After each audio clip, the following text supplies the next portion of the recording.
নমস্কার বন্ধুরা, তো আমার আরও একটা ছাদ বাগানের নতুন ভিডিওতে তোমাদের সবাইকে স্বাগত। তো তোমরা তো জানোই আমি বড় ভিডিওতে সবসময় ছাদ বাগানের ভিডিও বেশিরভাগ করে থাকি। তো এই যে কলমি শাকগুলো তোমরা এখন দেখতে পাচ্ছ, এগুলো কিন্তু আমি চারা দেখিয়েছিলাম আগের ভিডিওতে। যারা যারা দেখেছো তারা বুঝতে পারবে। তো তখন কিন্তু খুব ছোট ছোট চারা ছিল, আর প্রায় 15 থেকে 20 দিন পরে দেখো কত সুন্দর বড় বড় হয়ে গেছে। আর আমি কিন্তু এখন এগুলো যদি না কাটি তাহলে কিন্তু এগুলো আর খাওয়া যাবে না, শক্ত হয়ে যাবে। তো তার জন্য কিন্তু আজকে এই শাকগুলো আমি কেটে নেব।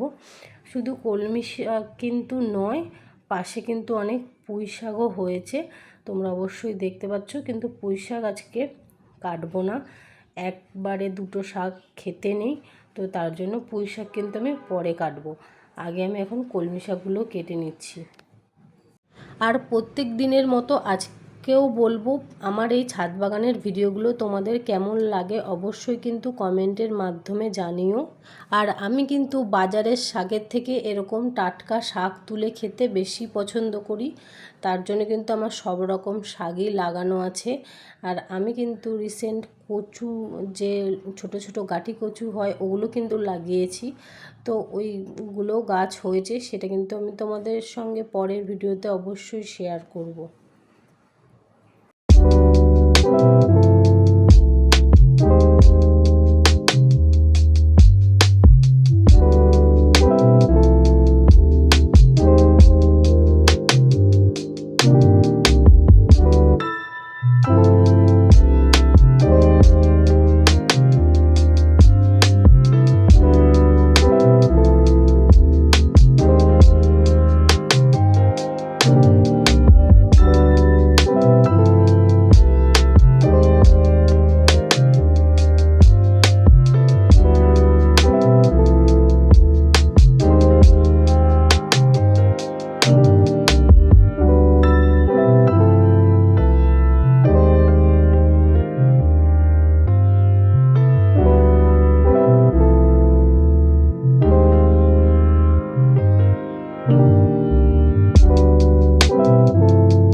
বন্ধুরা দেখো, এটা কিন্তু একটা লেমন গ্রাস গাছ।